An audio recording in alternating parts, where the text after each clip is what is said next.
ग्राम निकट बंधक गाधोइबाकु जाई पानी रे बुड़ी जिबारु जणे व्यक्तिंकर जाइछि जीवन परे अग्निशम बाहिनीर कर्मचारी माने आसी पानीरु मृतदेह उद्धार करिथिबा बेले मृतक जनक हेउछन्ति कंधमाल जिल्ला कोनुआ गां ब्लॉक अंतर्गत पोडुतुली ग्राम मझी साहिर हरिसिंह पात्र से ग्राम निकटस्थ बंधक गाधोइबाकु जाई आउ घरकु फेरि नथिले तेबे तांको परिवार रे अन्य कहि नथिबारु मृत्यु संपर्क रे जणा पड़ी नथिला हेले अपराह्न बंध पानी रे शव भासुवा ग्रामवासी माने देखि स्थानीय सरपंच और पुलिस को खबर देइथिले।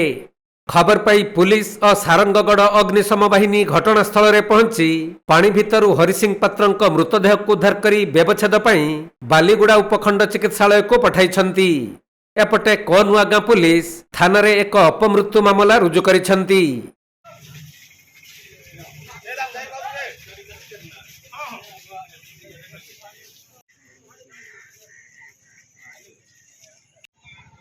Kandhamal जिल्लारू Jyoti Prakash Samantaray report Konark live.